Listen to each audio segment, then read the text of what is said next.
Bab 1986, Menunggumu. Saudara Dev, salah satu anggota kami keluar dan ditemukan tewas di sebuah gang.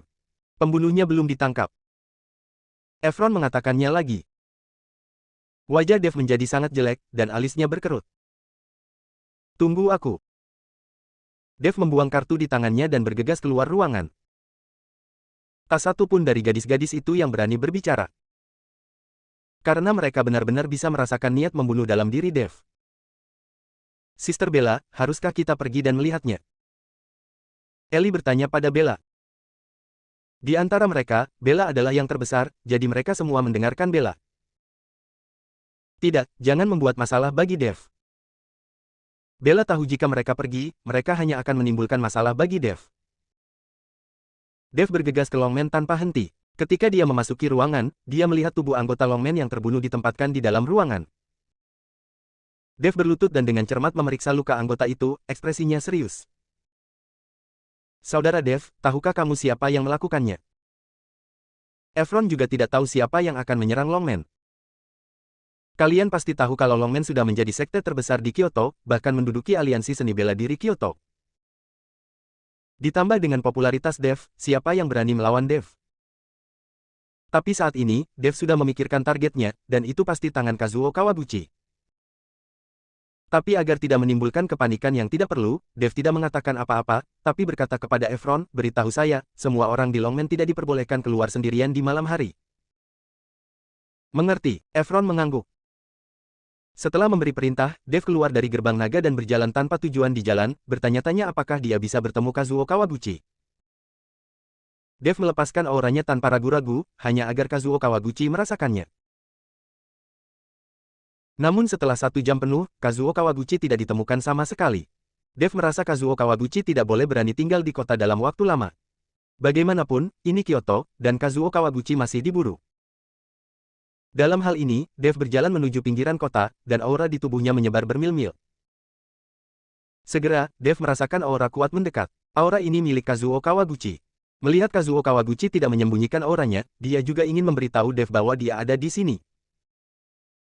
Ketika Dev melihat ini, dia berhenti bergerak dan diam-diam menunggu Kazuo Kawaguchi. Segera, Kazuo Kawaguchi tiba di depan Dev dan melihat bahwa Dev sedang menunggunya dengan tenang. Kazuo Kawaguchi tersenyum dingin dan berkata, Dev, apakah kamu sengaja menungguku? Dev memandang Kazuo Kawaguchi yang seperti seorang pengemis dan mengangguk, aku menunggu untuk membunuhmu. Bunuh aku. Kazuo Kawaguchi tertawa, kamu lolos terakhir kali, tapi kali ini kamu tidak seberuntung itu. Apakah kamu masih ingin membunuhku? Apakah kamu membawa bantuan? Jika kamu sendirian, beraninya kamu menghadapiku dengan mudah. Kazuo Kawaguchi melihat sekeliling, dia ingin melihat apakah Dev membawa bantuan. Jangan lihat, ini hanya aku. Aku tidak bisa membantumu jika aku membunuhmu. Dev berkata dengan tenang. Apakah kamu terlalu sombong? Aura Kazuo Kawaguchi mulai melonjak perlahan, dan aura puncak Douhou langsung menyelimuti seluruh tubuh Dev. Sebaiknya kita pergi lebih jauh, agar tidak mempengaruhi orang lain. Mereka baru saja meninggalkan kota, dan Dev takut pertempuran di antara mereka akan mempengaruhi orang-orang biasa. Huff, misiku adalah membunuhmu, aku tidak peduli sisanya. Setelah mengatakan itu, Kazuo Kawaguchi melangkah maju dan kemudian meninju Dev. Kazuo Kawaguchi kejam dan tidak ragu-ragu. Dev merasakan hembusan angin kencang datang, dan tiba-tiba tubuhnya bersinar dengan cahaya keemasan, tubuh emasnya yang tidak bisa dihancurkan langsung aktif dan menutupi seluruh tubuhnya. Babak 1987, membunuh 100 orang. Dentang. Dengan suara yang nyaring, Kawaguchi Kazuo meninju Dev dengan keras, namun mengeluarkan suara nyaring yang memekakkan telinga, namun tubuh Dev tidak terluka sama sekali. Penggunaan poligonum multiflorum 10.000 tahun dan kekuatan hukum di sekte roh iblis telah membuat tubuh Dev lebih kuat. Apakah kalian penduduk pulau menyukai serangan diam-diam? Apakah kalian takut tidak akan mampu mengalahkanku? Dev menoleh untuk melihat Kazuo Kawaguchi dan bertanya dengan tatapan jijik. Melihat pemandangan ini, wajah Kazuo Kawaguchi menjadi sangat jelek, dengan sedikit rasa tidak percaya di matanya.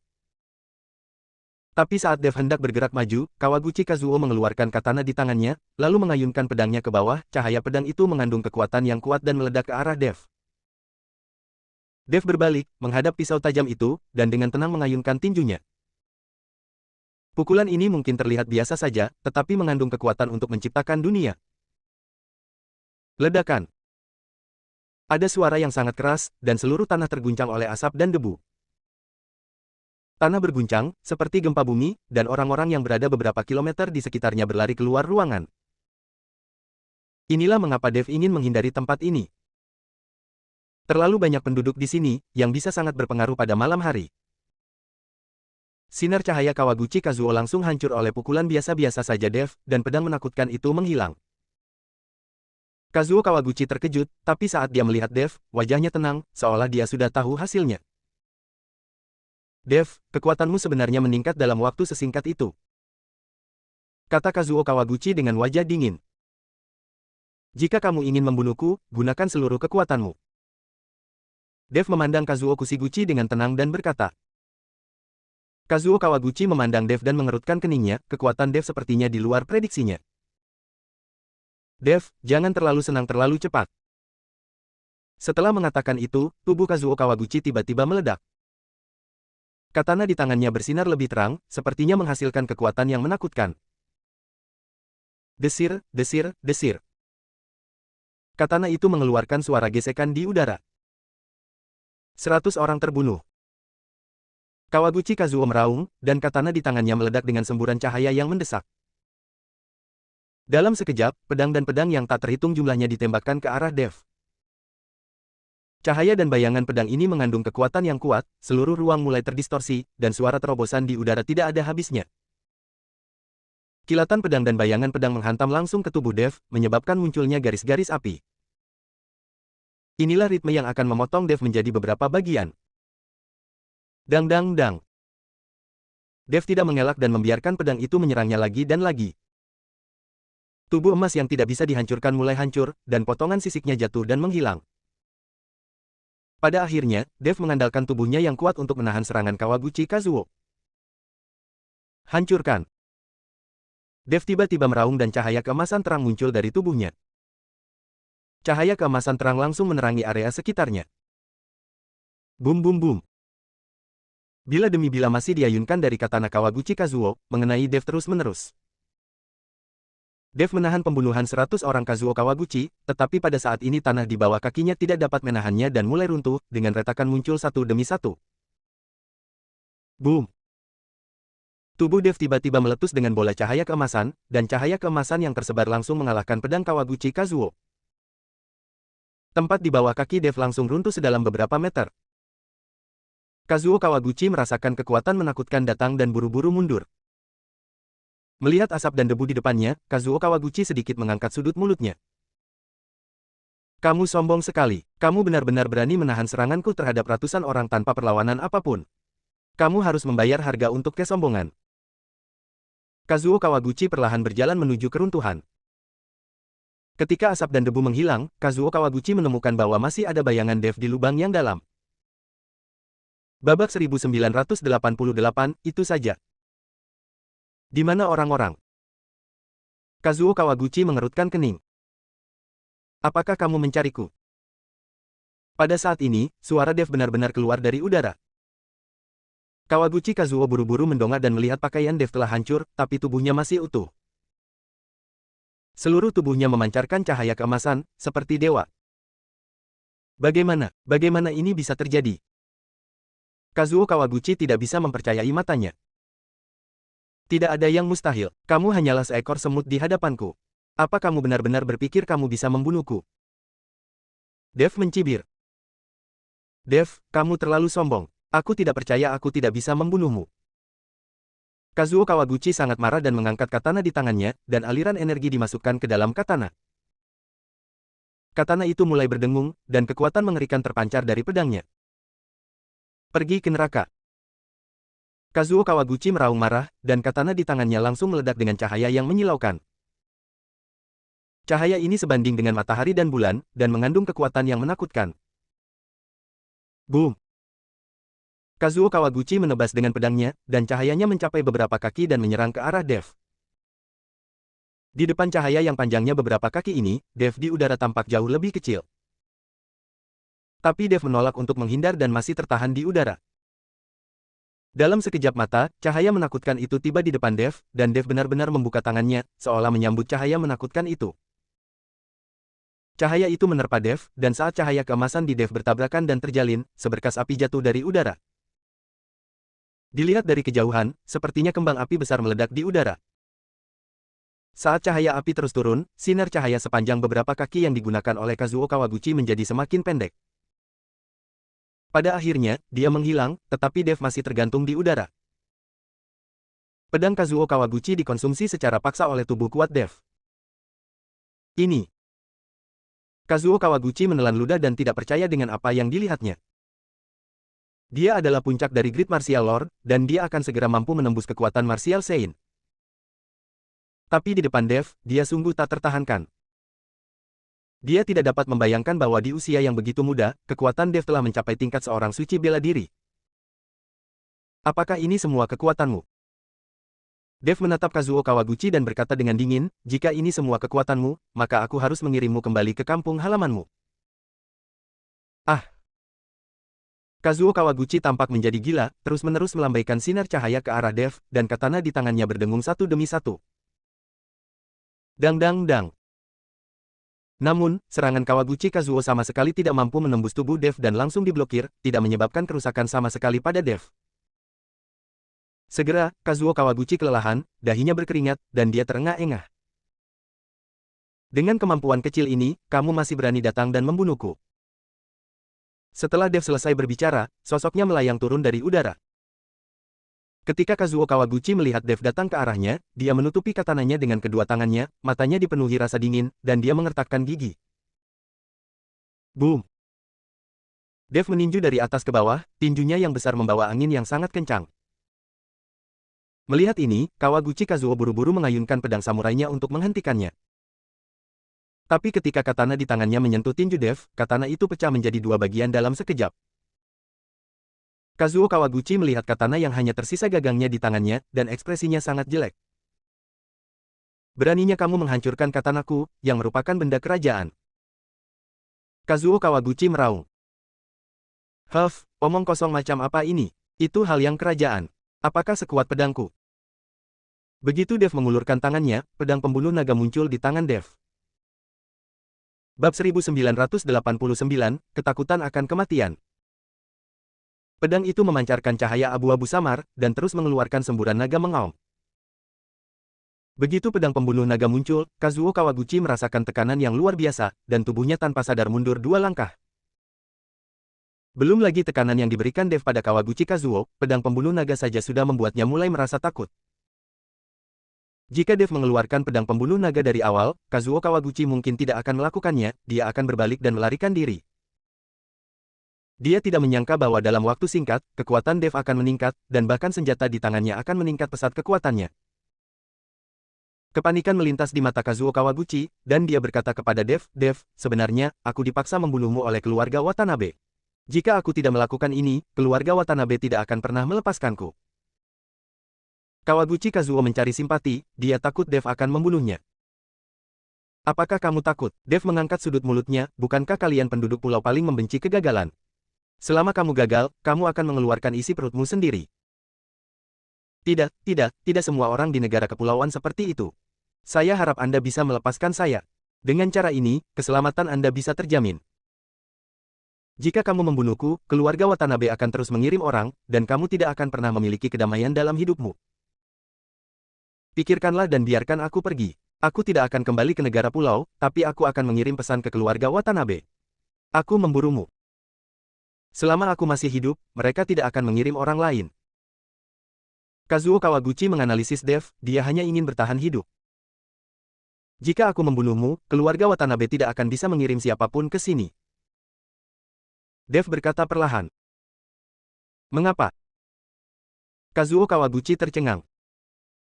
Karena jika aku membunuhmu, aku akan menghancurkan keluarga Watanabe sehingga mereka tidak akan pernah punya kesempatan mengirim orang untuk membunuhku lagi.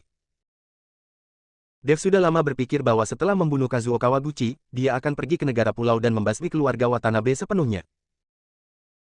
Dia tidak bisa meninggalkan bahaya tersembunyi seperti itu, apalagi membiarkan saudara-saudaranya dari tim penegak hukum mati sia-sia demi dia. Dev, apakah kamu berani pergi ke negara pulau dan menghancurkan keluarga Watanabe? Tahukah kamu betapa kuatnya keluarga Watanabe? Dan meskipun kamu pergi ke negara kepulauan, bisakah kamu menemukan keluarga Watanabe? Bisakah kamu masuk ke dalam keluarga Watanabe? Jika Anda berencana untuk memaksa masuk, saya yakin Anda tidak akan bisa meninggalkan negara pulau itu. Bahkan jika kamu memiliki kekuatan seorang suci bela diri, mustahil untuk menghancurkan keluarga Watanabe dan melarikan diri dengan utuh. Kazuo Kawaguchi menganggap Dev gila karena mempunyai ide seperti itu. Dev sedikit mengernyit, sebenarnya dia juga tahu kalau apa yang dikatakan Kawaguchi Kazuo itu benar. Ketika dia pergi ke negara pulau, Dev masih asing dengan tempat itu. Bagaimana dia bisa menemukan keluarga Watanabe? Bahkan jika dia menemukannya, bagaimana dia bisa dekat dengan keluarga Watanabe? Bahkan jika keluarga Watanabe hancur, bagaimana mereka bisa lolos dengan utuh? Ini semua adalah pertanyaan. Melihat Dev sedikit mengernyit, Kawaguchi Kazuo dengan cepat melanjutkan, Dev, selama kamu tidak membunuhku, aku dapat membantumu dan aku bersedia membawamu ke negara pulau. Sebenarnya, aku sudah lama tidak menyukai yang mendominasi keluarga Watanabe. Sekarang bahkan kekuatan kekaisaran kesulitan mengendalikan keluarga Watanabe. Mereka terlalu bengkak. Kawaguchi Kazuo mencoba yang terbaik untuk membujuk Dev agar melepaskannya, yang menunjukkan betapa Kawaguchi Kazuo takut mati. Dev melihat ekspresi gugup Kazuo Kawaguchi, dengan santai mengeluarkan pil dari sakunya dan menyerahkannya. Ini pil yang menyayat hati. Selama kamu meminumnya, aku tidak akan membunuhmu, tetapi kamu harus mendengarkan aku, karena hanya aku yang memiliki penawarnya. Kalau tidak, kamu akan mati dalam kesakitan yang luar biasa. Dev berkata perlahan, lalu mengamati perubahan ekspresi Kazuo Kawaguchi. Kazuo Kawaguchi meminum pil itu tanpa ragu dan langsung menelannya. Sekarang, selama dia bisa bertahan hidup, tidak apa-apa. Melihat Kazuo Kawaguchi menelan pil tersebut, Dev tersenyum ringan, oke, kamu boleh pergi, tapi ingat, kamu harus meminum penawarnya dalam waktu 3 hari. Saya akan pergi ke negara kepulauan dalam 3 hari ini. Saya yakin Anda akan dapat menemukan saya saat itu. Oke. Kazuo Kawaguchi mengangguk berulang kali, lalu berbalik dan lari. Bab 1990, aku akan pergi bersamamu. Dev kembali ke Longmen dan merasakan aura yang bergejolak di tubuhnya. Pertarungan dengan Kazuo Kawaguchi barusan membuat Dev merasa seperti dia akan menerobos. Meskipun tanaman Polygonum multiflorum berumur 10.000 tahun hanya mempromosikan Dev ke peringkat ke-8 Wuhou Agung, itu hanya selangkah lagi dari peringkat ke-9 Wuhou Agung. Baru saja bertarung dengan Kazuo Kawaguchi, Dev benar-benar bisa merasakan denyutan di tubuhnya. Saudara Dev, apakah kamu sudah menemukan pembunuhnya? Efron bertanya ketika dia melihat Dev kembali. Dev mengangguk, beritahu saya dan cabut pembatasan. Saya telah mengusir orang-orang. Mereka adalah pengembara di negara pulau. Juga, ambil beberapa ramuan yang disimpan di Longmen. Aku ingin memurnikan beberapa ramuan. Setelah mendengar ini, Efron mengangguk dan segera membuat pengaturan. Dev kemudian memberitahu Alfred dan memintanya untuk membawa lebih banyak tanaman obat ketika dia datang ke Kyoto untuk merawat Kapten Junior. Dev ingin menggunakan ramuan ini untuk membuat ramuan pengumpul roh untuk melihat apakah dia bisa menembus peringkat ke-9 Wuhou Agung. Jika dia bisa menerobos, maka dia akan lebih percaya diri saat pergi ke negara kepulauan. Setelah penjelasan, Dev keluar ruangan dan perlahan melihat ke arah aliansi seni bela diri saat ini. Aliansi seni bela diri telah menjadi ruang kantor di Longmen. Yuki, kamu di mana? Dev menghela nafas meskipun dia tahu bahwa Yuki dikurung di alam rahasia, di mana dia bisa menemukan alam rahasia itu. Dev akan pergi ke negara pulau untuk menangani urusan keluarga Watanabe, jadi pencarian tempat rahasia hanya dapat dilakukan oleh Kenari dan Luna. Bahkan jika Dev ada di sini, dia tidak dapat membantu banyak dalam menemukan dunia rahasia Sekte Hati Iblis. Luna masih perlu mengambil tindakan. Jadi Dev berjalan menuju kamar mereka berdua, dia berencana memberitahu mereka tentang perjalanannya ke negara pulau. Tapi saat dia berjalan ke pintu kamar, dia mendengar teriakan Luna, wajah Dev memerah dan dia hanya bisa menunggu di luar sampai mereka berdua selesai. Dev merokok dan menunggu setengah jam, kemudian tidak ada gerakan di dalam ruangan, dan kemudian suara cumi-cumi terdengar, Dev, masuk. Dev membuka pintu dan masuk. Wajah Luna memerah dan dia segera menuangkan secangkir teh untuk Dev. Dev, kamu tidak tidur di malam hari, dan kamu lari untuk mendengarkanku. Kamu memiliki begitu banyak wanita, bisakah kamu memilih siapa saja untuk tidur denganmu? Kenari berkata kepada Dev dengan ekspresi main-main. Kau tahu aku ada di luar sana, dan aku sudah melakukannya sejak lama. Ada yang ingin kutanyakan padamu. Saya akan pergi ke negara pulau dalam 2 hari ke depan untuk menangani beberapa masalah pribadi, jadi terserah Anda dan Nona Luna untuk menemukan dunia rahasia Sekte Hati Iblis. Dev berkata dengan serius. Pergi ke negara kepulauan. Apa yang akan kamu lakukan di negara kepulauan? Membuat film kecil. Kenari bercanda. Aku tidak bercanda, aku benar-benar akan pergi ke negara kepulauan. Kemudian Dev memberitahu Kenari apa yang terjadi dengan tim penegak hukum dan Kazuo Kawaguchi hari ini. Ketika Kenari mendengar ini, dia segera membuang senyuman di wajahnya dan mengertakkan gigi dan berkata, sial, pengembara negara pulau ini tidak ada habisnya, tapi terlalu berbahaya bagimu untuk pergi ke negara pulau sendirian, dan keluarga Watanabe tidak sepertimu. Sungguh tak tertahankan seperti yang kamu bayangkan, kamu tidak mungkin menghancurkan seluruh keluarga mereka sendirian. Aku ikut denganmu. Aku punya teman di negara kepulauan yang bisa membantuku ketika aku sampai di sana. Tidak, Anda harus mengikuti Nona Luna untuk menemukan dunia rahasia Sekte Hati Iblis. Saya harap saya dapat menemukan dunia rahasia ketika saya kembali. Dev menggelengkan kepalanya. Aku khawatir kamu tidak akan bisa kembali, jadi sebaiknya aku pergi bersamamu. Luna dapat menemukan dunia rahasia sendirian. Pintu masuk ke dunia rahasia harus dekat dengan aliansi seni bela diri, jadi itu seharusnya tidak sulit untuk menemukannya. Kenari mengkhawatirkan keselamatan Dev dan bersikeras untuk mengikuti Dev. Tuan Dev, biarkan Tuan Kenari pergi bersama Anda. Anda sendirian dan tidak terbiasa dengan tempat itu. Memang terlalu banyak bahayanya. Saya sendiri bisa mencari alam rahasia. Selama pintu masuk ke alam rahasia ada di dekatnya, saya bisa merasakannya. Luna berkata pada Dev. Bab 1991, Perpisahan. Ketika Dev melihat Luna mengatakan ini, dia hanya bisa menganggukkan kepalanya, oke, kita akan berangkat dalam 2 hari. Karena sudah terlambat, Dev tidak terlalu peduli, bangkit dan pergi, tetapi begitu Dev keluar dari kamar Kenari, dia mendengar tangisan Luna lagi. Dev tersenyum ringan, Kenari ini tidak terlalu kuat, tapi keahliannya di ranjang benar-benar tak tertandingi. Keesokan harinya, Dev mengumpulkan ramuan yang dikirim oleh Longman dan Alfred. Meskipun ramuan obat dalam jumlah besar ini merupakan sumber daya budidaya yang besar bagi orang lain. Tapi bagi Dev, dia tidak tahu apakah ramuan herbal ini bisa mendorongnya ke peringkat ke-9 Wuhou Agung. Dev mengeluarkan kuali Senong. Bangkit. Dev melakukan gerakan santai, dan api keemasan muncul di telapak tangannya, lalu api itu tampak tertarik dan langsung mencapai kuali Senong. Dan tumpukan rumput spiritual itu terbang ke dalam kuali Senong satu demi satu. Dentur. Ada suara di kuali Senong, dan ramuan itu langsung ditelan oleh api spiritual, kemudian diubah menjadi jus obat, dan kemudian diubah menjadi pil dan dipadatkan. Segera, setumpuk ramuan obat berubah menjadi selusin pil pengumpul roh yang berkilauan. Dev melihat pil pengumpul roh dan mulai menelannya tanpa ragu-ragu. Efek dari pil pengumpul roh sangat kuat, ditambah dengan pemurnian kuali Senong, saya pikir itu akan jauh lebih kuat daripada menyerap ramuan obat secara langsung. Dev menelannya satu persatu, kekuatan spiritual di tubuhnya mendidih dan melonjak, dan bahkan kulitnya memancarkan cahaya terang. Dev bisa merasakan bahwa dia semakin dekat dengan Wuhou Agung kelas 9. 2 hari kemudian, gelombang aura menakutkan datang dari kamar Dev. Meskipun setiap kali Dev maju ke alam kecil, sumber daya yang dia butuhkan beberapa kali lipat, bahkan puluhan kali lipat, dari sumber daya lainnya. Tapi di saat yang sama, kekuatan dan kejutan yang dibawa oleh promosi Dev ke dunia kecil juga sangat besar. Meskipun Dev baru saja dipromosikan ke peringkat ke-9 Wuhou Agung saat ini, aura yang dia pancarkan jauh lebih besar dari sebelumnya. Saudara Dev telah membuat terobosan lain. Efron merasakan aura menakutkan datang dari kamar Dev, matanya penuh rasa iri. Dev perlahan mengulurkan telapak tangannya, dan cahaya redup bersinar samar di telapak tangannya. Saat kekuatan Dev meningkat, tubuh fisik Dev menjadi lebih kuat. Saat dia keluar kamar, Kenari sudah menunggunya. Dev, apakah kamu sudah dipromosikan lagi? Kenari bertanya dengan gembira di wajahnya. Ini hanya peningkatan level kecil. Dev berkata perlahan. Kalian, jika kamu meningkat ke alam kecil, kamu akan membuat lebih banyak suara daripada jika orang lain meningkat ke alam besar. Kenari tersenyum, lalu melanjutkan, apakah kamu tidak akan mengucapkan selamat tinggal kepada kekasih kecilmu?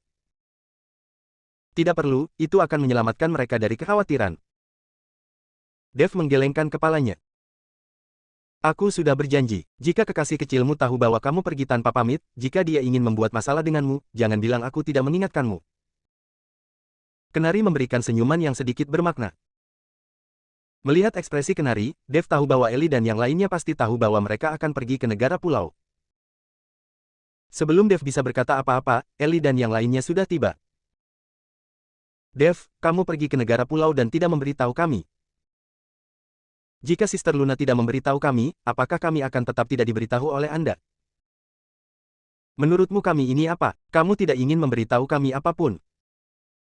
Sekelompok wanita mengepung Dev dan mulai menyerangnya secara verbal dan fisik. Hal ini membuat Dev sedikit bingung dan tidak tahu bagaimana menjelaskannya. Saudari, oke, Dev juga memikirkan kita dan takut kita akan khawatir. Jangan membuat masalah untuknya. Kuharap dia akan selamat setelah tiba di negara pulau. Bella membuka mulutnya sebagai kakak perempuan tertua, Bella membuka mulutnya dan sekelompok wanita juga tutup mulut. Setelah mengucapkan selamat tinggal kepada sekelompok wanita, Dev dan Kenari meninggalkan Longmen dan memulai perjalanan ke negara pulau. Bab 1992, Gadis di Pesawat. Kyoto, Bandara Internasional. Dev dan Kenari mengenakan pakaian kasual, berjalan melewati kerumunan, dan mulai naik ke pesawat. Karena ini bukan puncak musim turis, tidak banyak orang, Dev dan Kenari mengambil penerbangan kelas 1. Jika dia tidak takut menjadi terlalu terkenal, Dev tidak akan kesulitan terbang dengan jet pribadi. Tidak lama setelah Dev dan Kenari duduk, seorang gadis dengan pakaian modis, kacamata hitam, rambut selendang, dan pakaian yang sangat panas datang.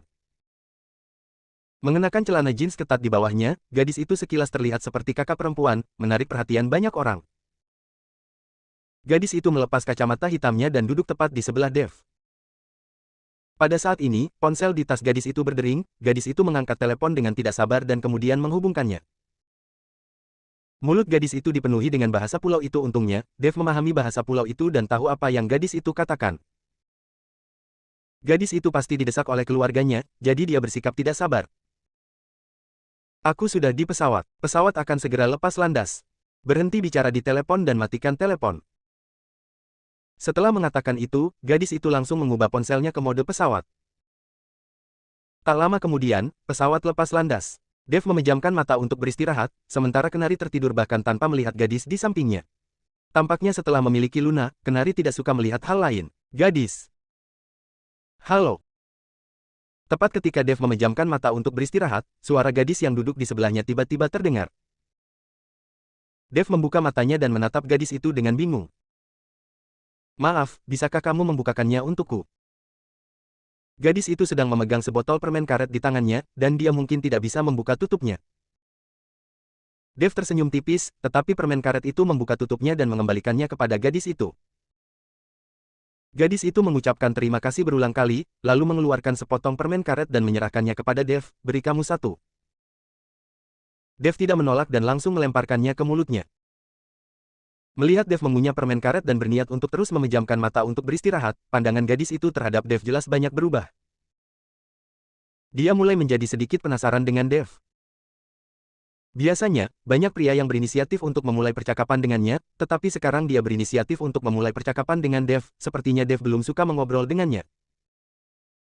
Hal ini membangkitkan hasrat di hati gadis itu.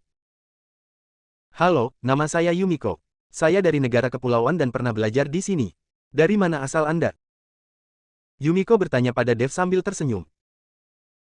Nama saya Dev, dan saya dari sini. Jawab Dev dengan tenang. Apakah kamu akan bepergian ke negara kepulauan? Sekarang sepertinya bukan saat yang tepat untuk bepergian. Yumiko menyandarkan tubuhnya ke arah Dev dan bertanya dengan lembut. Aku pergi untuk melakukan sesuatu, bukan bepergian. Dev menggelengkan kepalanya lalu menutup matanya. Melihat ini, Yumiko tidak bisa berbicara dengan Dev lagi, jadi dia hanya bisa duduk di sana dengan bosan. Setelah terbang selama beberapa jam, pesawat mendarat di Sijing, sebuah negara kepulauan. Dev bangkit dan mengikuti Kenari turun dari pesawat. Dan Yumiko mengikuti Dev dan yang lainnya dari dekat. Dev, apakah kamu punya teman yang menjemputmu? Jika tidak, aku bisa meminta sopirku untuk mengantarmu kembali. Yumiko berkata pada Dev. Kami punya seseorang untuk dijemput, terima kasih. Dev tersenyum ringan. Setelah berjalan keluar bandara, beberapa mobil mewah berjejer rapi di luar bandara, sepertinya ada orang penting dalam penerbangan ini. Ketika Dev dan yang lainnya keluar bersama Yumiko, selusin pengawal berjas dan kacamata hitam segera mengepung mereka. Dev mengerutkan kening, dan nafas di tubuhnya mulai melonjak. Dia mengira rencana perjalanannya terungkap. Keluarga Watanabe tahu bahwa dia telah datang ke negara pulau, jadi mereka mengirim orang untuk mencegat dan membunuhnya. Tapi selusin pengawal ini sama sekali tidak melihat ke arah Dev, malah mereka mengepung Yumiko dan melindungi Yumiko saat dia berjalan keluar. Bab 1993, Penangkal Sementara.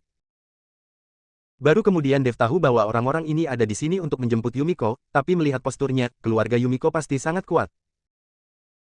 Aku tidak menyangka gadis kecil ini memiliki latar belakang yang luar biasa. Lihat pertarungan ini, dia sangat hebat. Kenari melihat iring-iringan mobil yang datang menjemput Yumiko dan hanya bisa menghela nafas. Tapi saat Yumiko hendak masuk ke dalam mobil, dia tiba-tiba berhenti, menoleh ke arah Dev, dan menjabat telepon di tangannya ke arah Dev. Segera, seorang pengawal berlari ke arah Dev dan menyerahkan catatan berisi nomor telepon Yumiko kepada Dev. Iring-iringan mobil pergi. Pada saat ini, seseorang mendekati Dev dan berkata dengan ekspresi iri, "Anak muda, kamu sangat beruntung. Saya tidak menyangka wanita tertua dari keluarga Watanabe akan berinisiatif meninggalkan ponselnya untuk Anda. Nomor." Ketika Dev mendengar ini, dia tercengang, "Apa? Wanita tertua dari keluarga Watanabe?" "Ya, ini Nona Yumiko Watanabe, apakah Anda tidak mengenalinya?" Pria itu memandang Dev dengan heran. "Oh, kami saling kenal, kami baru saja bertemu." Dev hanya bisa tersenyum canggung lalu pergi. Namun, Dev yang berjalan pergi masih belum bisa tenang dalam waktu yang lama, ia tidak pernah menyangka bahwa Yumiko akan menjadi wanita tertua di keluarga Watanabe. Meski begitu, nama lengkap Yumiko seharusnya adalah Yumiko Watanabe. Anak muda, manfaatkan kesempatan ini dan kamu tidak perlu khawatir tentang apapun dalam hidupmu. Setelah pria itu selesai berbicara, dia berbalik dan pergi. Kenari menatap Dev dengan tatapan kosong, dan tiba-tiba tertawa, "Dunia ini adalah tempat yang besar, sungguh kebetulan kalian duduk bersama wanita tertua dari keluarga Watanabe di pesawat. Jika dia tahu kamu akan menghancurkan keluarga Watanabe, apakah dia akan berinisiatif untuk berbicara denganmu?"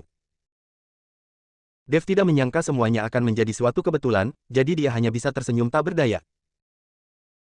Dev mengikuti Kenari dan menunggu di pintu keluar bandara sebentar. Dev sedang menunggu Kazuo Kawaguchi. Tapi sudah lebih dari 10 menit, dan belum ada yang datang. Kenari tidak bisa menahan diri untuk tidak berkata, "Dev, bukankah Kazuo Kawaguchi akan mengkhianatimu? Kamu harus langsung membunuhnya." Melihat tidak ada yang datang menjemputnya, Kenari bergumam, dengan ekspresi marah di wajahnya. "Mungkin tidak. Jika dia mengkhianatiku, pasti ada banyak orang di sini sekarang." Dev melihat sekeliling lalu berkata, "Kalau begitu kita tunggu 5 menit. Kalau tidak ada yang mengangkat, aku akan menelepon temanku dan memintanya menjemput kita."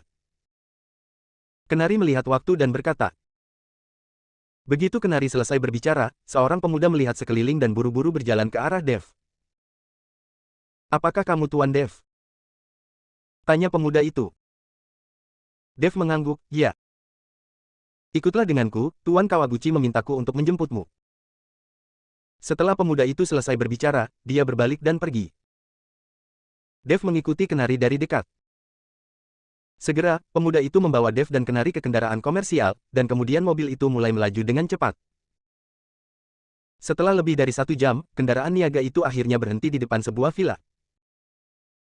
Pemuda itu membuka pintu mobil dan mengundang Dev dan Kenari masuk. Pada saat ini, Kazuo Kawaguchi perlahan muncul, lalu melambaikan tangannya, dan menyaring semua orang di sekitarnya. "Tuan Dev, dalam beberapa hari terakhir, aliran darah saya buruk dan sakit kepala hebat. Saya telah mengikuti instruksi Anda. Bisakah Anda memberi saya penawarnya?" Kazuo Kawaguchi bertanya pada Dev. Dev mengeluarkan pil dari tangannya dan melemparkannya ke Kawaguchi Kazuo. Kazuo Kawaguchi menelannya tanpa ragu-ragu. Setelah menelan penawarnya, penampilan dan semangat Kazuo Kawaguchi langsung meningkat pesat.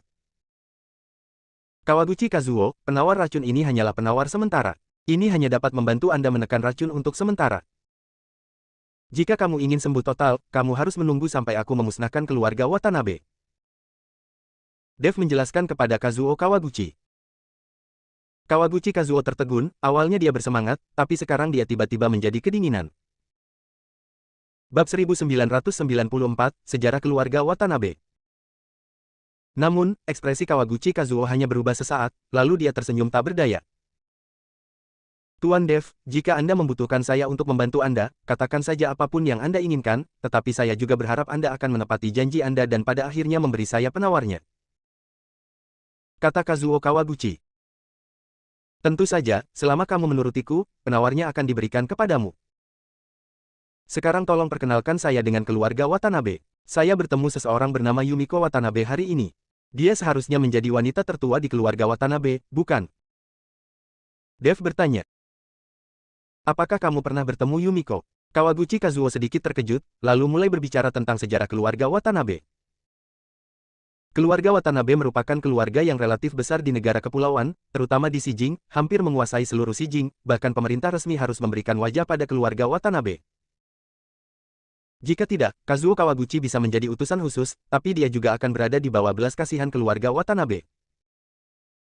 Keluarga Watanabe memiliki cabang yang subur dan banyak anak, namun pemimpin langsung yang kini menguasai seluruh keluarga Watanabe disebut Watanabe Fumio. Watanabe Fumio ini juga merupakan ayah dari Yumiko Watanabe. Dan Ichiro Watanabe yang dibunuh Dev adalah putra Fumigan Watanabe. Fumigan Watanabe memiliki 3 putra, dan Ichiro Watanabe hanyalah salah satunya. Watanabe Fumio dan Watanabe Fumigan adalah saudara, namun mereka juga mengalami banyak konflik saat bersaing untuk menguasai keluarga Watanabe. Sekarang hampir waktunya untuk mengubah kekuasaan dan memilih kembali penanggung jawab keluarga Watanabe, sehingga keluarga Watanabe yang tampak damai sudah mengalami arus bawah. Selain itu, Fumio Watanabe hanya memiliki seorang putri yaitu Yumiko Watanabe, sehingga belum diketahui apakah Fumio Watanabe bisa mengendalikan keluarga Watanabe kali ini. Setelah mendengar ini, Dev juga terkejut, dia tidak menyangka bahwa keluarga besar ini juga bertarung secara terbuka dan diam-diam, dan tidak monolitik. Lalu yang memerintahkanmu untuk membunuhku adalah Watanabe Fumigan? Dev bertanya. Kazuo Kawaguchi mengangguk, ya, Putri Watanabe Fumio sedang belajar di Daxia. Tidak mungkin dia memerintahkan mengikuti pejabat Daxia untuk berbalik melawannya. Itu akan membahayakan keselamatan putrinya. Kali ini Yumiko Watanabe tiba-tiba segera pulang ke rumah. Seharusnya Fumio Watanabe tahu tentang masalah yang kami timbulkan di Daxia, dan takut pejabat Daxia akan merugikan putrinya, jadi dia memanggilnya kembali. Penjelasan Kawaguchi Kazuo juga mengingatkan Dev akan panggilan telepon tidak sabar yang diterima Yumiko saat dia naik pesawat. Dia harus mendesaknya untuk kembali ke negara pulau secepat mungkin. Sekarang nampaknya keluarga Watanabe juga penuh dengan faksi. Dengan cara ini, Dev tidak perlu menghancurkan seluruh keluarga Watanabe. Selama garis keturunan Watanabe Fumigan dihilangkan, tidak ada yang akan menimbulkan masalah bagi Dev. Mungkin dia bisa memanfaatkan konflik antara Watanabe Fumio dan Watanabe Fumigan untuk memprovokasi perkelahian keduanya, sehingga Dev memiliki peluang lebih besar untuk membunuh Watanabe Fumigan. Memikirkan hal ini, Dev memutuskan untuk mencari cara untuk menghubungi Yumiko Watanabe terlebih dahulu, dan menguji nada bicara Fumio Watanabe. Kawaguchi Kazuo, sebaiknya kau rahasiakan kedatanganku ke negara pulau itu. Jika aku membutuhkan bantuanmu, dengan sendirinya aku akan datang kepadamu. Ingat, jangan memikirkan trik apapun. Bahkan di negara kepulauan, di wilayahmu, jika aku ingin membunuhmu, itu akan mudah. Dev mengancam Kawaguchi Kazuo. Tidak, sama sekali tidak.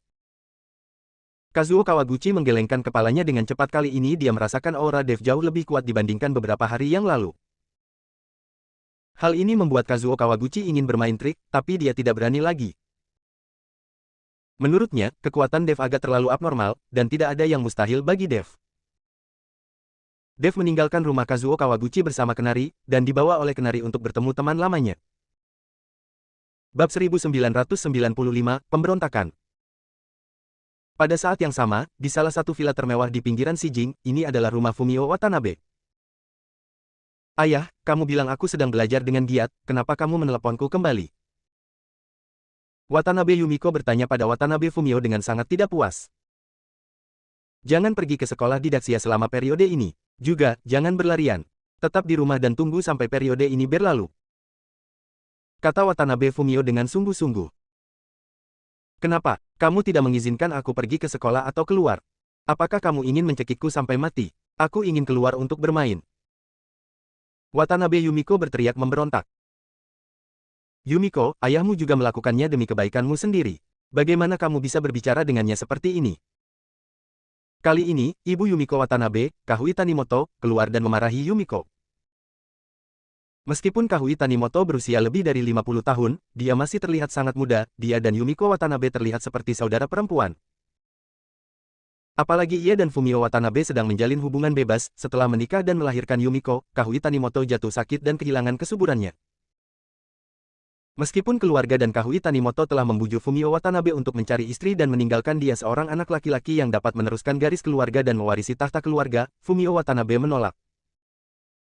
Di antara keluarga besar seperti negara kepulauan, pria yang tergila-gila seperti Fumio Watanabe sangatlah langka. Demi kebaikanku sendiri, kunci saja aku di rumah.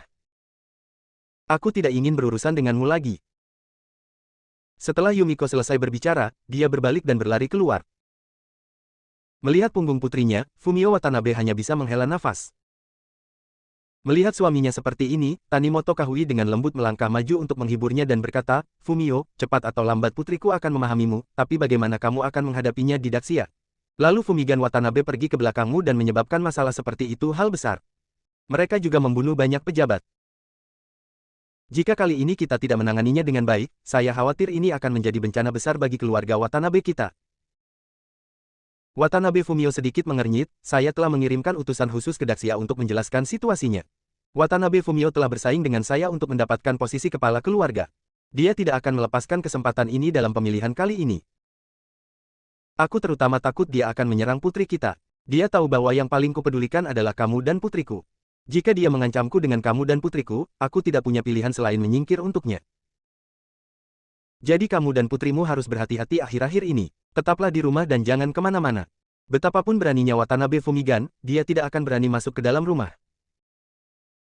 Hanya saja ini akan menyakitkan bagimu dan putrimu. Watanabe Fumio membelai rambut Tanimoto Kahui dengan lembut dan penuh kasih sayang. Selama aku bersamamu, aku rela menderita betapapun sulitnya. Kahui Tanimoto bersandar di dada Fumio Watanabe. Saat ini Yumiko Watanabe sudah kehabisan rumah, sekarang dia sudah kembali, dia berencana mencari teman untuk bermain, lagi pula dia tidak bisa tinggal di rumah. Nona, silakan kembali.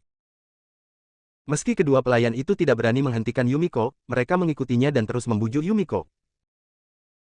Apakah kalian berdua mencari kematian? Aku hanya akan keluar bermain sebentar, dan kalian ikuti saja aku kemana-mana.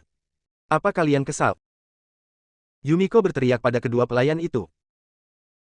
Nona, kepala keluarga telah memberitahumu bahwa kamu tidak diperbolehkan keluar, jika tidak kita berdua tidak akan bisa berkomunikasi satu sama lain. Kedua pelayan itu tampak getir. Kenapa, kamu mendengarkan ayahku tapi bukan aku? Dia berani membunuhmu, begitu juga aku. Kata Yumiko sambil mengangkat telapak tangannya. Namun kedua pelayan itu tetap tidak bergerak dan tidak berniat pergi. Saat Yumiko melihat ini, dia tidak berani mengambil tindakan, dia hanya ingin menakuti kedua pelayan itu. Bab 1996, Pahlawan Menyelamatkan Keindahan. Melihat kedua pelayan itu tidak bergerak, Yumiko hanya bisa mendengus dan terus berjalan ke depan, sementara kedua pelayan itu mengikuti di belakang. Tapi setelah Yumiko mengambil dua langkah, dia tiba-tiba berhenti dan ekspresinya tiba-tiba berubah. Sebelum dia sempat bereaksi, 7 atau 8 pria berbaju hitam bergegas keluar dari kedua sisi jalan, dengan wajah tertutup dan memegang pedang samurai, bergegas menuju Yumiko. Saat dua pelayan di belakang Yumiko melihat ini, mereka segera menghunus pedang mereka dan bergegas maju. Nona, larilah. Salah satu pelayan berteriak. Yumiko sedikit terkejut, kalian pasti tahu kalau di negara kepulauan, keluarga Watanabe mereka juga salah satu yang terbaik, dan tidak ada yang berani macam-macam dengan keluarga Watanabe mereka di Sijing. Tapi hari ini, seseorang benar-benar menyerangnya, wanita tertua dari keluarga Watanabe, di siang hari bolong. Ini sungguh sulit dipercaya. Tapi Yumiko tidak bisa memikirkannya sama sekali, kedua anak buahnya dengan cepat dibacok sampai mati dengan pisau sembarangan. Yumiko hanya bisa berbalik dengan cepat dan lari dengan cepat. Saat ini, pikiran Yumiko benar-benar kosong. Beberapa pria berbaju hitam mengejarnya, sepertinya bertekad untuk menangkap Yumiko. Setelah berlari dalam jarak tertentu, tubuh Yumiko tiba-tiba menabrak seseorang, hampir menjatuhkan Yumiko ke tanah. Yumiko mendongak dan menemukan bahwa orang yang ditabraknya ternyata adalah Dev. Itu kamu. Dev dan Yumiko terkejut di saat yang sama. Tak satu pun dari mereka menyangka akan bertemu satu sama lain di sini tidak lama setelah meninggalkan bandara. Tapi sebelum mereka berdua bisa berbicara, pria berbaju hitam di belakang mereka sudah menyusul. Melihat seseorang mengejar Yumiko, Dev dan Kenari sama-sama terpana. Baru saja Kawaguchi Kazuo mengatakan bahwa keluarga Watanabe adalah keluarga terbesar di Shijing dan hampir menguasai seluruh Shijing. Kok masih ada orang yang berani mengejar keluarga Watanabe di siang hari bolong di mana wanita tertua? Ketika beberapa pria berbaju hitam melihat ini, mereka langsung berteriak kepada Dev dan Kenari, "Jika kamu tidak ingin mati, keluar dari sini." Tapi Yumiko meraih erat lengan Dev, matanya penuh harap dan berkata, "Bantu aku, bantu aku." Melihat Yumiko seperti itu, Dev tersenyum ringan, "Pahlawan menyelamatkan keindahan, saya sangat senang." Ketika beberapa pria berbaju hitam melihat ini, mereka langsung menjadi marah. "Wah, jika kamu ingin seorang pahlawan menyelamatkan kecantikannya, aku akan membunuhmu juga." Setelah mengatakan itu, beberapa pria berbaju hitam bergegas membawa pedang samurai. Tetapi saat dia mengambil langkah ke depan, Dev melambaikan tangannya, dan beberapa napas keluar, dan orang-orang berbaju hitam itu langsung berdiri tak bergerak seolah-olah mereka telah menggunakan teknik memperbaiki tubuh. Setelah beberapa saat, sejumlah besar darah mulai mengalir keluar dari dada beberapa pria berbaju hitam, dan kemudian mereka jatuh ke tanah dengan bunyi gedebuk. Yumiko kaget saat melihat adegan ini. Meskipun dia tahu cara melakukan kungfu, melihat Dev seperti ini, dia tampak seperti dewa. Melihat Dev seperti itu, Kenari diam-diam tersenyum di sampingnya, dia ingin menggunakan ponselnya untuk memotret kepura-puraan Dev saat ini, dan kemudian mengirimkannya ke gadis-gadis itu untuk melihat apa yang akan terjadi pada Dev. Dev merasakan senyuman Kenari dan diam-diam menatap Kenari. "Dev, kamu sangat kuat. Kamu menyelamatkan hidupku. Ayahku pasti akan membalas budi kamu dengan baik. Kalau tidak, kenapa kamu tidak pulang bersamaku?" Yumiko bertanya pada Dev dengan sedikit kekaguman di matanya. "Tidak perlu, aku masih punya urusan sendiri." Dev menggelengkan kepalanya. Pada saat ini, ledakan langkah kaki yang kacau datang, dan ada banyak orang.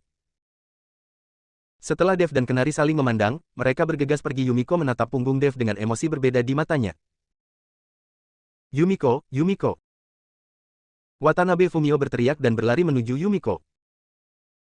Dan di belakang Fumio Watanabe, ada puluhan samurai. "Ayah!" Setelah Yumiko melihat Watanabe Fumio, dia bergegas mendekat, merasa takut, jika dia tidak bertemu Dev, dia tidak tahu akan seperti apa sekarang. Bab 1997, Kemunafikan. Watanabe Fumio merasa lega saat melihat putrinya baik-baik saja, namun melihat mayat tak jauh dari situ, wajah Watanabe Fumio menjadi sangat jelek.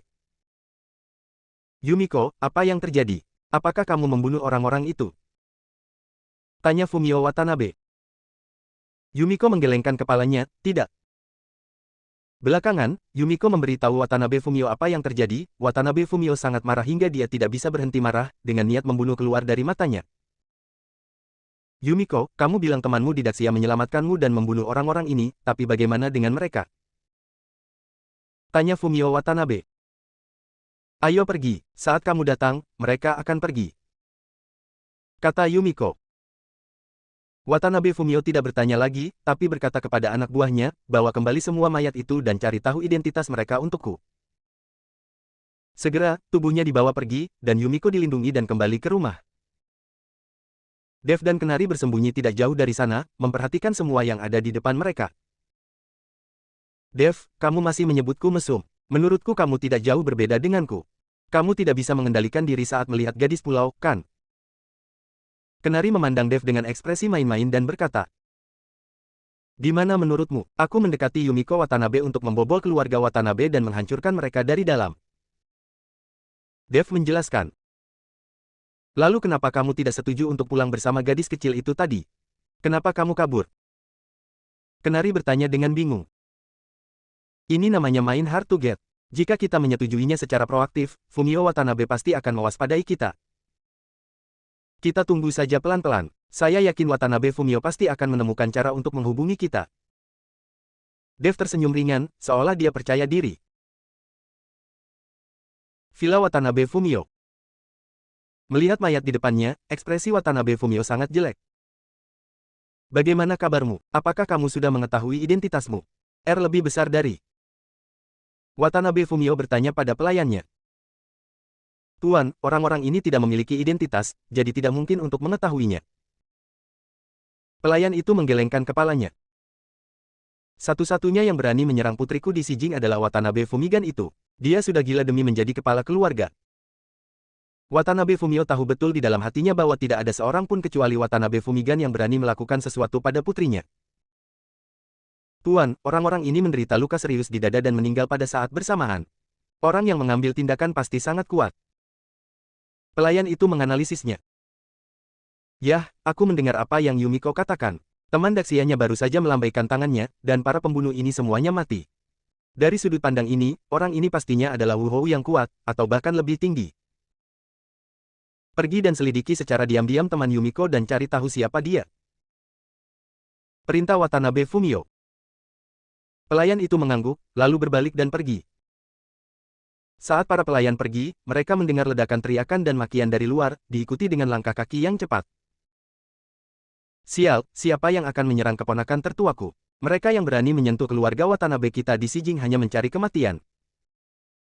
Jika aku mengetahuinya, aku harus mengulitinya. Seorang pria parubaya yang mengenakan seragam samurai dan memakai bakiak kayu datang sambil mengumpat. Orang ini adalah adik Fumio Watanabe, Fumigan Watanabe. Saat ini, ada seorang pemuda yang mengikuti di belakang Watanabe Fumigan, dia terlihat sopan, tapi matanya selalu sedikit dingin. Pemuda tersebut adalah Watanabe Taro, putra sulung Watanabe Fumigan. Melihat Fumigan Watanabe datang dan berpura-pura sok, Fumio Watanabe merasa mual. Saudaraku, apakah kamu sudah menangkap pembunuh yang membunuh Yumiko? Begitu Watanabe Fumigan masuk, dia bertanya pada Watanabe Fumio. Apa yang tergeletak di tanah adalah? Watanabe Fumio menunjuk beberapa mayat tergeletak di tanah. Bab 1998, hidup ini singkat. Watanabe Fumigan melihat sekilas ke mayat-mayat yang tergeletak di tanah dan terlihat terkejut, terlihat jelas bahwa dia tidak tahu bahwa orang-orang ini sudah mati. Watanabe Fumio dengan cermat mengamati perubahan ekspresi kakaknya, wajahnya agak dingin. Saudaraku, apakah identitas orang-orang ini sudah ketahuan? Siapa yang begitu berani dan berani menyerang Yumiko? Watanabe Fumigan bertanya dengan berpura-pura sangat marah.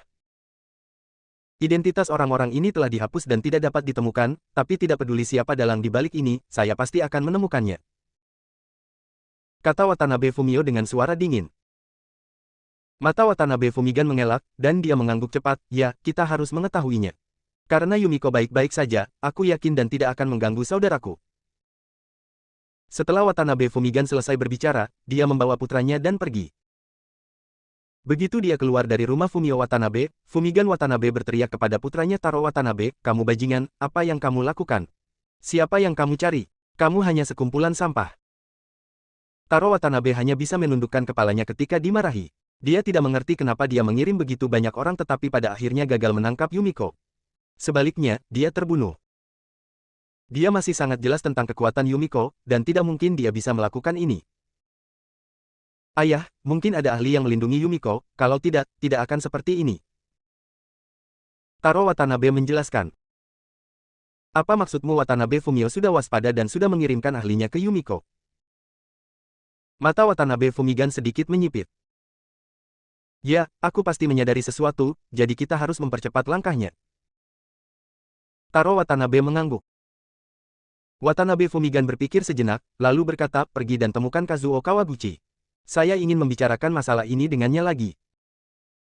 Taro Watanabe kemudian pergi mengundang Kazuo Kawaguchi, dan Fumigan Watanabe menoleh untuk melihat villa Fumio Watanabe dengan mata tajam, tunggu saja, cepat atau lambat aku akan tinggal di sini. Sijing, kedai yang agak tua. Dev mengikuti Kenari dan duduk di sebuah meja di depan mereka, ada seorang lelaki tua duduk, tampak mabuk, memegang botol anggur di tangannya dan menuangkan anggur ke dalam mulutnya. Dev memandang orang tua itu dan berkata tanpa daya, Tuan Kenari, apakah ini teman lamamu?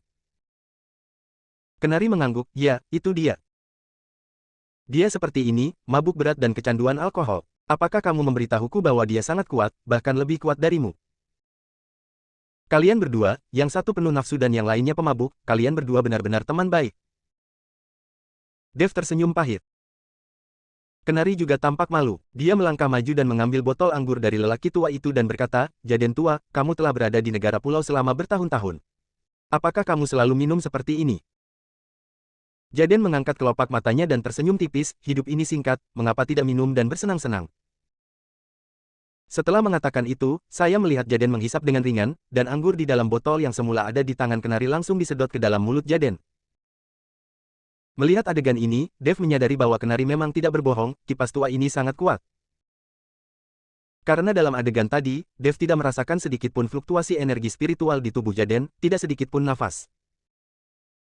Tapi anggur di dalam kendi bisa keluar dengan sendirinya dan tersedot ke dalam mulut Jaden tua. Setelah menghabiskan sebotol anggur, Jaden menyeka mulutnya dengan puas dan berkata kepada kenari, "Pak tua kenari, lupakan uang untuk minumannya." Ketika kenari mendengar ini, dia menggembungkan janggutnya dan menatap dengan marah, "Saya datang jauh-jauh ke negara pulau untuk menemukan Anda, dan Anda bahkan tidak menghibur saya, tetapi Anda sebenarnya meminta saya membayar Anda untuk minuman tersebut." "Aku akan melakukannya." Dev berdiri dan hendak check out. Ketika Jaden melihatnya, dia langsung tersenyum, "Terima kasih banyak. Karena kamu ada di sini, aku akan membawakanmu sebotol anggur tambahan." Bab 1999, tidak ada yang berani menyinggung. Karena itu, Jaden meminta pelayan untuk membawakan sebotol anggur lagi, Dev hanya tersenyum ringan dan melunasi tagihannya. Kemudian dia mengeluarkan segepok uang dan menaruhnya di bar, dan berkata kepada pelayan, "Taruh uang ini di sini. Orang tua ini tidak akan diizinkan mengambil uang ketika dia datang untuk minum di masa depan."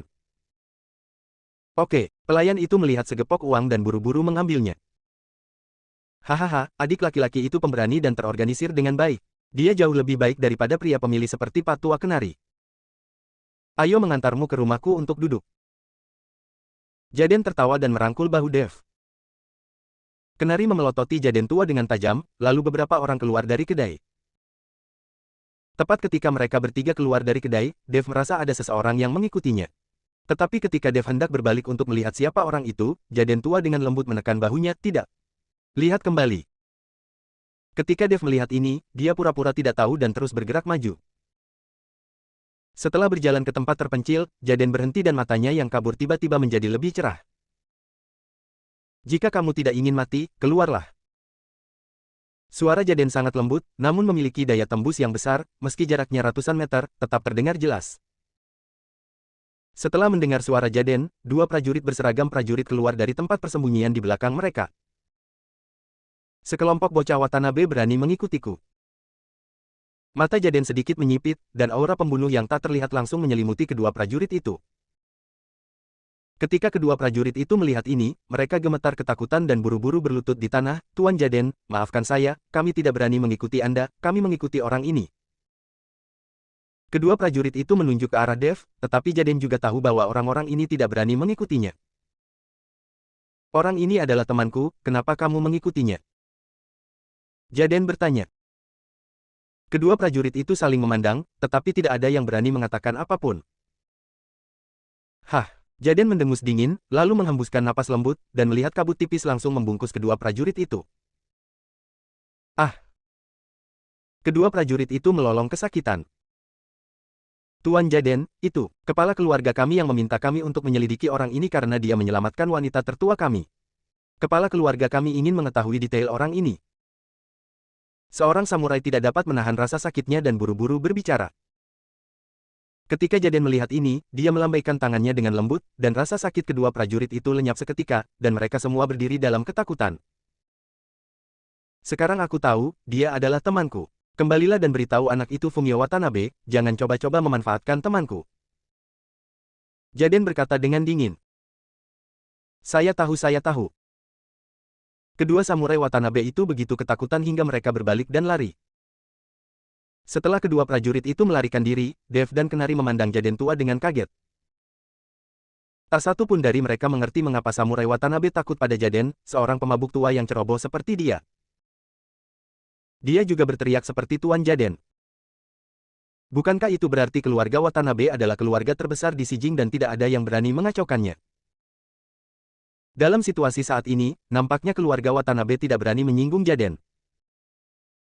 "Jaden tua, apa yang terjadi? Kenapa para pejuang keluarga Watanabe memanggilmu Tuan Jaden dan apakah mereka begitu takut padamu?"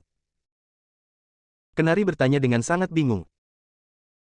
"Karena mereka tahu jika mereka membuatku kesal, aku akan membunuh mereka." Jaden tersenyum ringan. Kenari ingin menanyakan hal lain, tapi disela oleh Jaden. Oke, mari kita bicarakan itu setelah kita sampai di rumah. Kenari mengikuti Dev dan berjalan bersama Jaden selama lebih dari setengah jam sebelum tiba di sebuah desa di pinggiran kota. Desa ini terlihat tenang dan damai, dan rumah Jaden ada di desa tersebut. Itu adalah rumah kayu yang sangat bobrok. Babak 2000, kehilangan nilai seseorang. Dev mengikuti Kenari ke dalam rumah kayu dan terkejut melihat betapa sederhananya rumah kayu itu. Tidak ada furnitur yang layak di dalam kamar, tetapi ada banyak botol anggur. Jaden tua, apakah kamu tinggal di sini? Ini tidak lebih baik dari rumah anjing. Pekerjaan apa yang kamu lakukan di negara kepulauan? Kamu bahkan tidak bisa menghidupi dirimu sendiri. Kenari hanya bisa menghela nafas. Dev juga sangat terkejut, menurut kekuatan Jaden, dia seharusnya tidak bisa bercampur seperti ini. Hei, sulit berbisnis sekarang, tidak ada yang bisa kita lakukan. Jaden menghela nafas. Apa sebenarnya urusanmu? Kenari bertanya. Urusan pembunuhan. Jaden berkata dengan tenang. Urusan pembunuhan. Kenari tidak mengerti sejenak. Namun, Dev sadar dan berkata dengan cepat, apakah kamu seorang pembunuh? Jaden tidak menyembunyikan apapun dan mengangguk tanpa ragu. Kamu seorang pembunuh, dan kamu sudah sampai pada titik ini. Dengan kekuatanmu, tidakkah ada orang yang mencarimu untuk membunuh seseorang? Melihat Jaden tua bertingkah seperti ini, Kenari pasti terlibat dalam bisnis pembunuhan dan tidak ada yang mencarinya. Jaden menggelengkan kepalanya, bukannya tidak ada yang mencarinya, tapi dia tidak dapat menemukannya. Dev dan Kenari kembali tercengang mendengar perkataan Jaden, mereka tidak mengerti maksud Jaden. Tidak mampu membelinya. Berapa biaya untuk membunuh seseorang? Mereka tidak mampu. Kenari bertanya dengan rasa ingin tahu. 10 miliar dolar. Jaden berkata dengan santai. Kali ini, Dev dan Kenari terkejut. 10 miliar dolar untuk membunuh satu orang. Pantas saja tidak ada yang bisa menemukannya. Anda telah sampai pada titik ini dan membayar imbalan puluhan miliar dolar. Siapa bodoh yang mencari Anda? Tidak bisakah Anda lebih murah dan memperbaiki kondisi kehidupan Anda terlebih dahulu? Kenari tidak mengerti, penggemar lama ini kesulitan makan dan minum, namun berani meminta hadiah puluhan miliar dolar. Saya bisa pergi tanpa makanan atau minuman, tapi harganya tidak bisa diubah, kalau tidak saya akan kehilangan nilai saya. Jaden berkata dengan gaya yang luar biasa. Kalimat ini membuat Kenari tidak bisa berkata-kata, tetapi Dev bertanya dengan aneh, mengapa samurai dari keluarga Watanabe begitu takut padamu?